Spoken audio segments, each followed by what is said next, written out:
प्रेरणा पुंज हमारे पथ प्रदर्शक डॉक्टर सोनेलाल पटेल जी को हमेशा हमेशा के लिए खो दिया।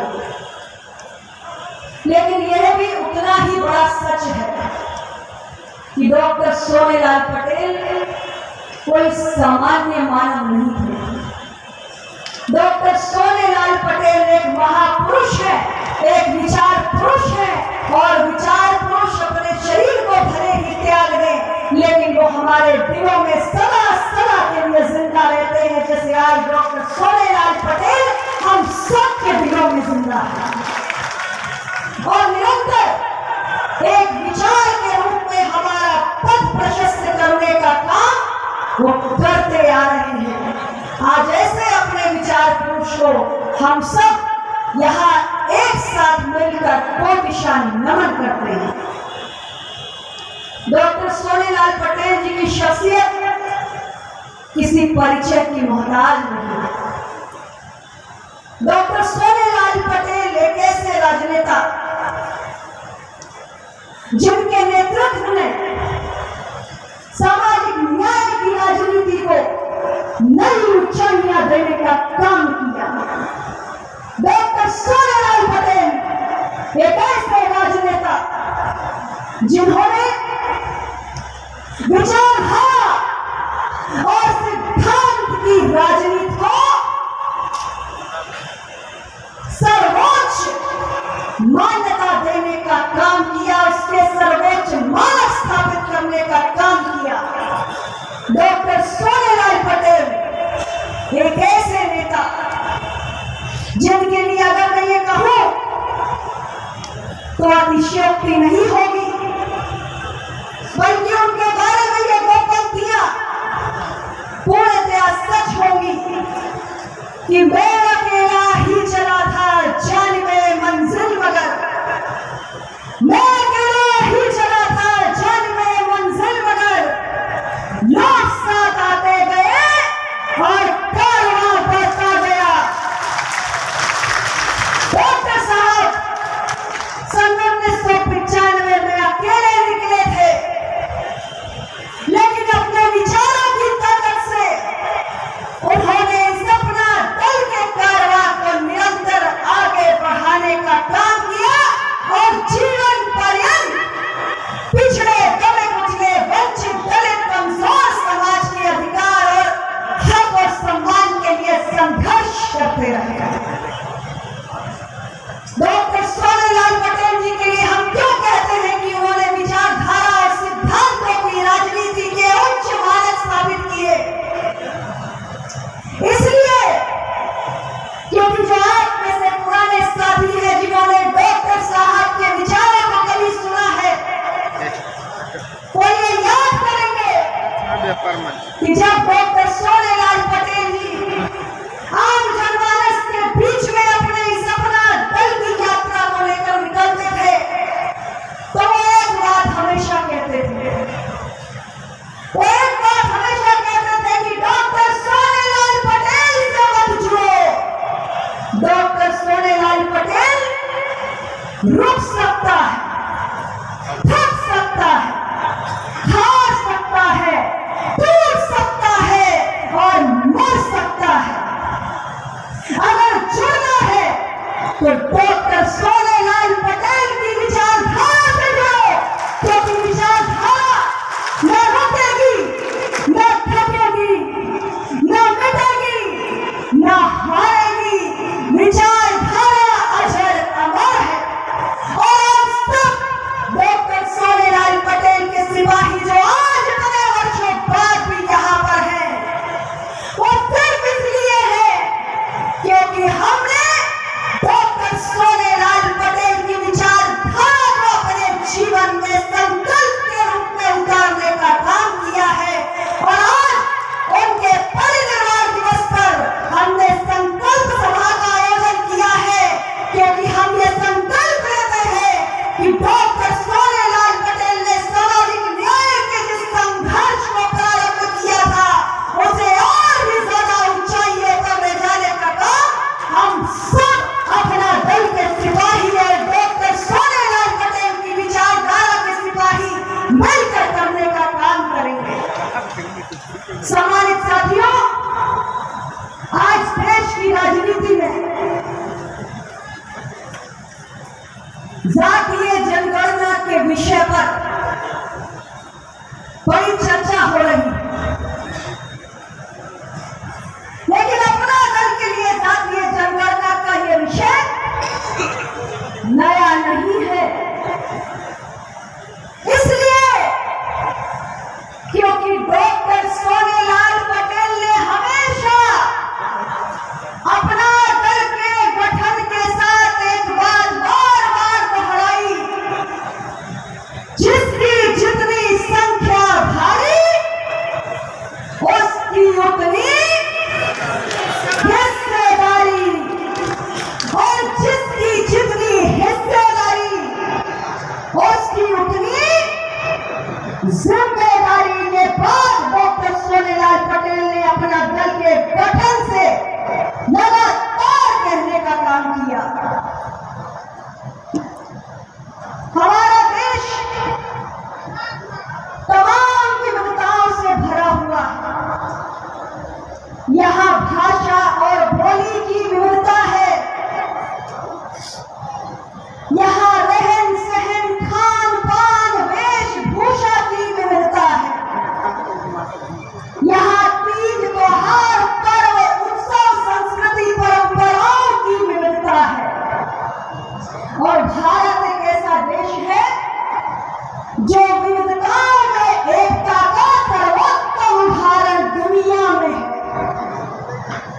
और हमें ये याद रखना चाहिए कि हमारी सामाजिक व्यवस्था का आधार जातियों की विविधता है। भारत में खान पान, रहन सहन, भाषा, बोली, तीज त्योहार, उत्सव, परंपरा, इन सब की तरह ही जातियों की विविधता है। और जातियों की विविधता में भी भारत की एकता है। और जिसकी जितनी संख्या भारी उसकी उतनी हिस्सेदारी, ये तभी पूरा हो सकता है जब विभिन्न जातियों के प्रामाणिक आंकड़े स्पष्ट रूप से देश के सामने उजागर हो। और इसलिए इसका एकमात्र साधन है जातीय जनगणना, जो 1931 के बाद से इस देश में नहीं हुई। 2011 में कुछ हलचल जरूर हुई थी, लेकिन वो आंकड़े जारी नहीं हो पाए। देश में आज हमें ये जानने की जरूरत है कि देश के कोने कोने में विभिन्न जातियां जो निवास करती हैं, उनकी प्रामाणिक संख्या क्या है। जब देश आजाद हुआ तो हमारे नीति निर्माताओं ने टॉप डाउन किया, और इसलिए समाज में असमानता की खाई चौड़ी होती गई। इस असमानता को हमें पाटने का वक्त आ चुका है। समाज में संपूर्ण खुशहाली की दिशा में कदम उठाने का सही वक्त है। और इसलिए ये जरूरी है कि देश में विभिन्न जातियों की गणना हो, उनकी गिनती हो। और केवल गिनती करना ही काफी नहीं है। यहाँ पर ही आकर सारी कहानी खत्म नहीं होती है। हमें जानना चाहिए कि विभिन्न जातियों की क्या संख्या है और विभिन्न जातियों की क्या सामाजिक और आर्थिक स्थिति है, क्योंकि विकास की धारा का प्रभाव उस दिशा में होना चाहिए जहां सामाजिक और आर्थिक पिछड़ापन सबसे ज्यादा है। तो जाति के आंकड़े एकत्रित करने के साथ साथ विभिन्न जातियों की सामाजिक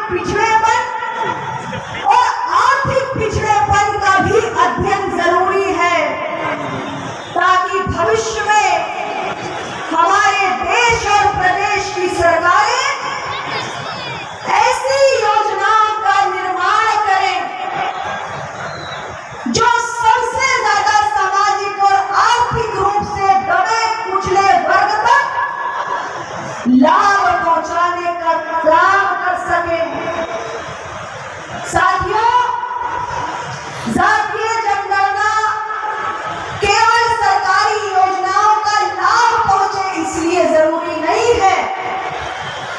जातीय जनगणना इसलिए भी जरूरी है क्योंकि हमारा देश लोकतंत्र की जननी है। भारत दुनिया का सबसे बड़ा लोकतंत्र है और आज हम आबादी के मामले में भी दुनिया का सबसे बड़ा देश है।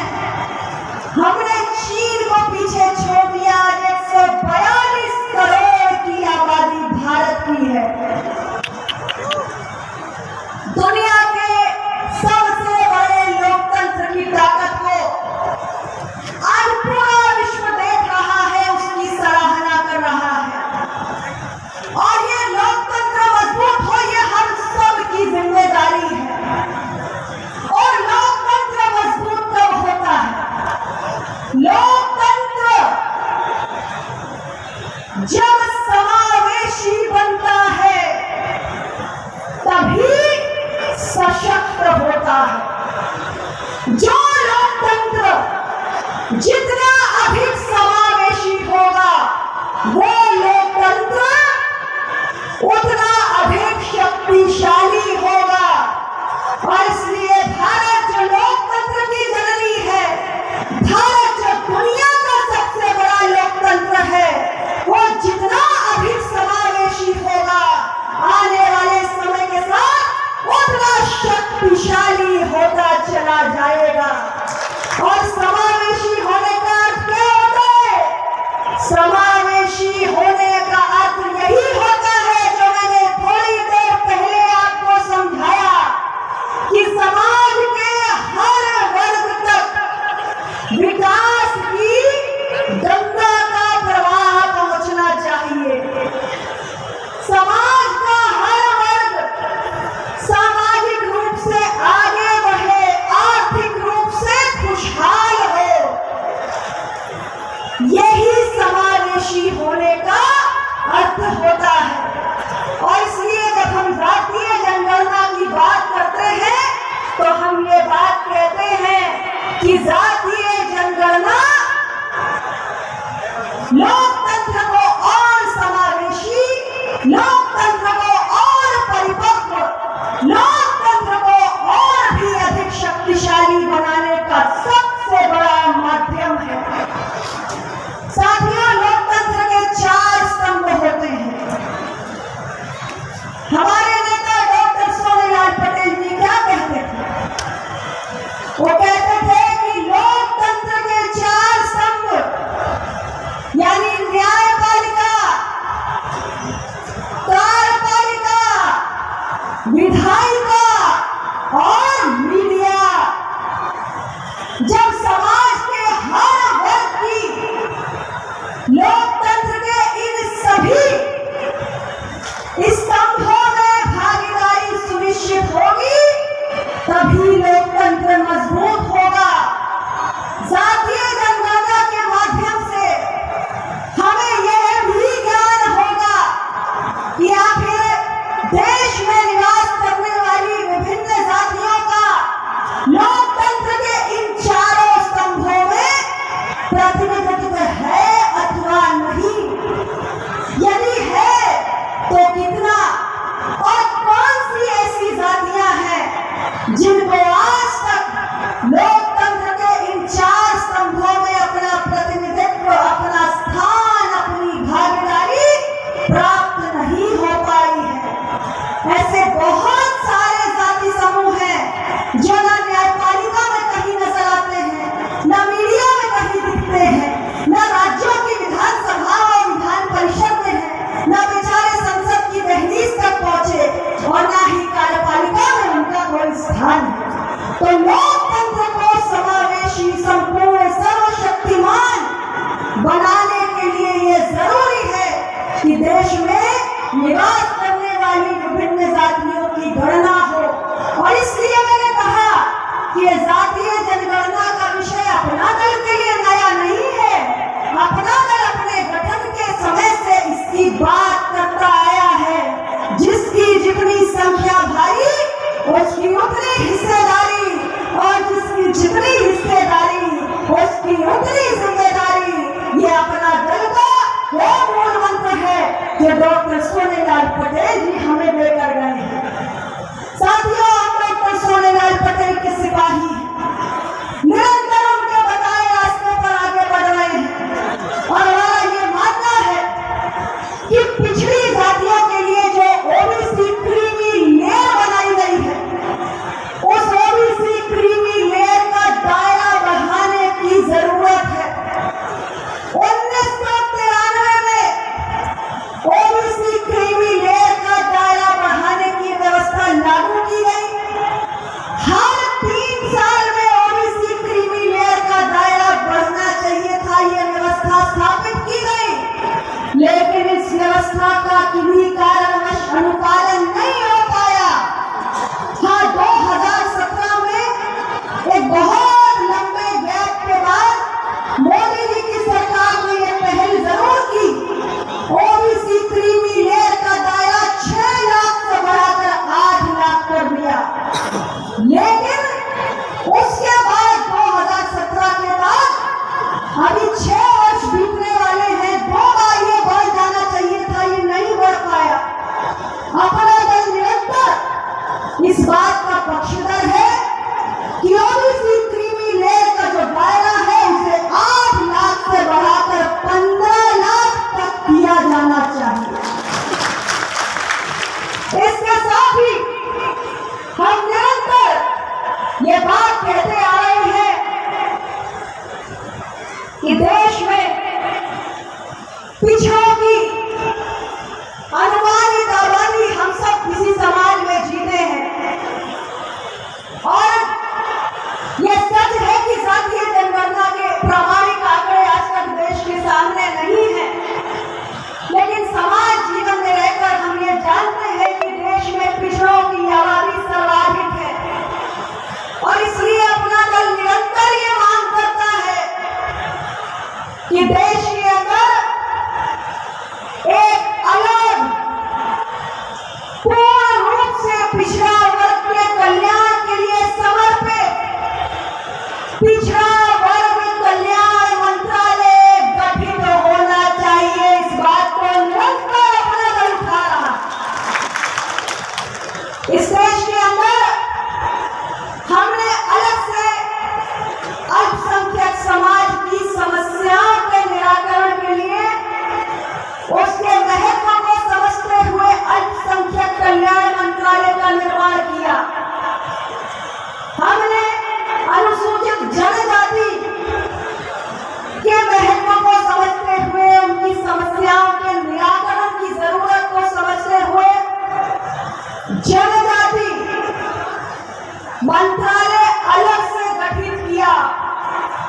उसी प्रकार से लंबे समय से देश के पिछड़े वर्ग के मन में ये चाहत है कि देश में एक अलग पिछड़ा वर्ग कल्याण मंत्रालय गठित किया जाए। ये मांग अपना दल निरंतर उठाने का काम कर रहा है। साथियों, हमारी पार्टी लगातार डॉक्टर सोनेलाल पटेल जी के बताए सिद्धांतों को आगे बढ़ाने का काम कर रही है और हमारी वैचारिक प्रतिबद्धताओं के चलते आज अपना दल उत्तर प्रदेश के अंदर तीसरी सबसे बड़ी पार्टी बनकर उभरी।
ये काम आप सभी कार्यकर्ताओं को करके दिखाना है।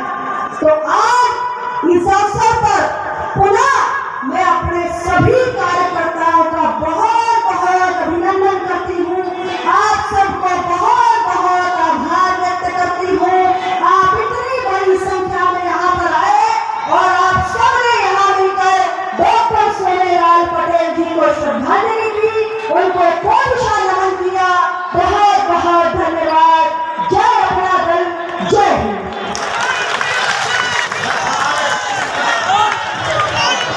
धन्यवाद। मीडिया के साथियों को जिनको बाइट लेना होता है